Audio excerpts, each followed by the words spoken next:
गरीब साध साध सब नेक हैं, आप अपनी ठोरे, जो सतलोक ले जाएंगे वो साधु कोई और।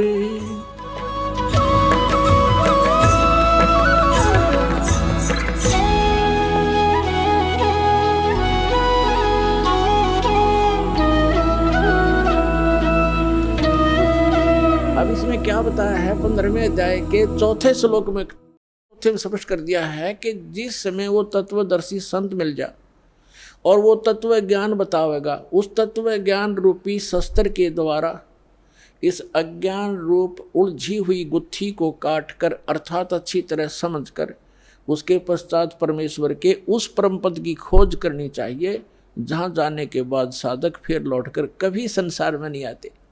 गीता ज्ञानदाता कहता है मेरे भी जन्म मृत्यु और तेरे भी अर्जुन। तो जब तक जन्म मृत्यु है तब परम मोक्ष नहीं हो सकता, वो परम शांति प्राप्त नहीं हो सकती, शाश्वत स्थान नहीं मिला उनको। अब देखिएगा यहाँ गीता ज्ञानदाता कहता है 15वें अध्याय के और तीसरे मंत्र से, इसमें कहा है कि इस संसार वर्ष का स्वरूप जैसा कहा है यहाँ वैसा यहाँ विचार काल में, यानी तेरे मेरे गीता जी के विवेचन में मैं नहीं जानता, नहीं पाया जाता, क्योंकि न इसका आदि और न अंत है। क्योंकि गीता ज्ञानदाता को इसका पता नहीं, क्योंकि ये सृष्टि रचने वाला नहीं है, तथा न ही इसकी अच्छी प्रकार से तिथि है। इसलिए इस सुविरूढ़ मूलम, अति दृढ़ मूल वाले, ये गलत है, अति दृढ़ मूल वाले यानी ऊपर का जो लोक है जहाँ परमात्मा रहता है, वो जहाँ से सबका धारण पोषण करता है, जो मूल है सबका, वो लोक दृढ़ है, वो अविनाशी स्थान है। सतलोक, अलखलोक, अगम लोक और अकय लोक, जिसको अनामी लोक भी कहती, वो तो सुदृढ़ मूल है। सुदृढ़ मूलम, उस सुदृढ़ मूल वाले यानी उस अविनाशी स्थान वाले भगवान के। अब देखो सुविरूढ़ मूलम, अति दृढ़ मूल वाले संसार रूपी पीपल के वृक्ष को, यानी संसार की तत्वदर्शी सृष्टि को, दृढ़ेन माने दृढ़, यानी उस अटल, उस बिल्कुल स्वस्थ यह है असंग शस्त्रेण, तत्व ज्ञान रूपी शस्त्र द्वारा, यह वैराग रूप नहीं, ये अर्थ गलत कर दिए, तत्व ज्ञान रूपी शस्त्र द्वारा काट कर अर्थात उसको अच्छी तरह समझकर वो ज्ञान अटल है।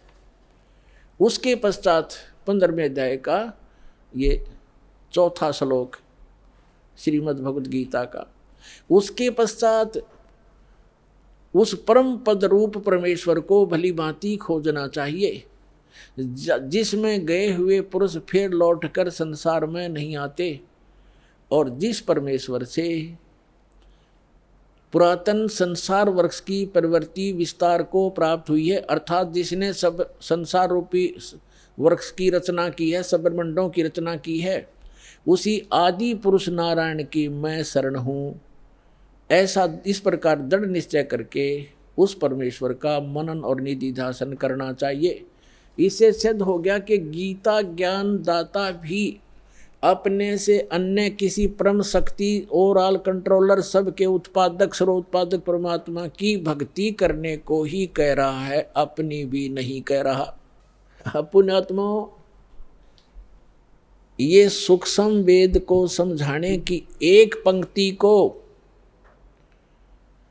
आपके हृदय में जचाने के लिए कि 88 नहीं गए और 2400 पर चोखे, 3300 पर तलब है, कोई बकरा कोई भूखे। एक पंक्ति को समझाने के लिए आज 2 घंटे का सत्संग चल रहा है। क्या बताया है कि 88,000 ऋषि भी वहाँ नहीं पहुँचे। कहाँ? श्रीमद् भगवद गीता अध्याय नंबर 18 के श्लोक नंबर 62 में कहा कि अर्जुन तू सर्वभाव से उस परमेश्वर की शरण में जा, उसकी कृपा से ही, उस परमेश्वर की कृपा से ही तू परम शांति को और सनातन शाश्वतम स्थानम उस अमर लोक को प्राप्त होगा, सत्यलोक को प्राप्त होगा। सत्य माने शाश्वत, सदा रहने वाला। तो उस शाश्वत स्थान पर जाने के लिए तत्वदर्शी संत की आवश्यकता है। तो उसके लिए कहा है, गुरु बिन काहू न पाया ज्ञान, जो थोथा बूछड़े मूड किसाना। गुरु बिन वेद पढ़े जो प्राणी, समझन सार रहे अज्ञानी। अब आज के सत्संग में यही निर्णय किया जा रहा है कि जिन महापुरुष ऋषि महर्षियों को हम बड़े विद्वान और परमात्मा प्राप्त समझा करते थे, वो तो इन विष्णु और शंकर भगवान को समर्थ शक्ति बताते रहे और दुर्गा की भक्ति की साधना बताते रहे, और वही भगवान ब्रह्मा और विष्णु और शंकर और देवी को कितना ज्ञान है ये आपके रूबरू हुआ। तो ये मोक्ष कैसे प्राप्त कर सकते हैं? 24 88 नहीं गए, 88,000 भी वहाँ नहीं गए शाश्वत स्थान पर, और ये 24 अवतार भी नहीं गए। ये विष्णु जी के अवतार हैं, और विष्णु जी कहते हैं मैं दुर्गा से ऊपर किसी को जानता ही नहीं, ये भगवान है मेरे लिए, तो इससे ऊपर कोई देव नहीं। और दुर्गा कह रही है कि ब्रह्म की साधना करो और सब मेरी भी पूजाएं छोड़ दो। उसका ओम नाम है, वो ब्रह्म लोक में रहता है, वहाँ चले जाओगे तुम्हारा कल्याण हो। और ब्रह्म कहता है कि ब्रह्म लोक में गए हुए प्राणी, गीता अध्याय नंबर 8 के श्लोक नंबर 16 में और गीता अध्याय नंबर 8 के श्लोक नंबर 13 में अपना मंत्र बताता है कि मुझ ब्रह्म का केवल एक मंत्र है। इससे वो परम गति होगी जो ब्रह्म लोक प्राप्ति होगी, वो भी अंतिम सांस तक साधना करने वाले की। और ब्रह्म लोक में गए हुए प्राणी भी जन्म मृत्यु में आते हैं। अब वो खुद कहता है कि उस परमेश्वर की शरण में जा जिसकी कृपा से तू परम शांति को और सनातन परम धाम को प्राप्त होगा।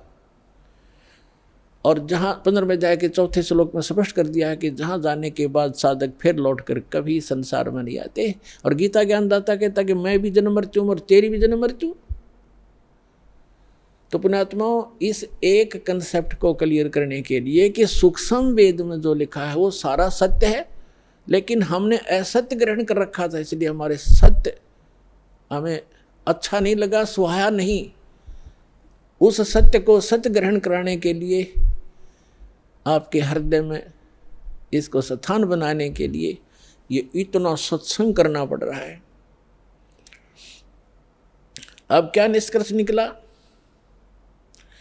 इन जितने भी अज्ञानी हैं, आचार्य हैं, शंकराचार्य हैं, या जितने भी ब्राह्मण गुरु हुए हमारे, या विश्व के जितने आज तक महापुरुष संत गुरु पद हुए हैं, जिन महापुरुषों को परमात्मा मिले उनको छोड़कर, वो तो आपको मैंने दास ने नाम गिना ही दिए, और कोई एक आधा भूल चूक रह गई होगी, वो मैं उनसे अपरिचित नहीं हूँ, उनको अवश्य मिले होंगे, उनको ज्ञान अवश्य होगा। तो इनके अतिरिक्त किसी के पास यथार्थ ज्ञान नहीं, यथार्थ भक्ति विधि नहीं, तो ये मोक्ष कैसे प्राप्त करेंगे?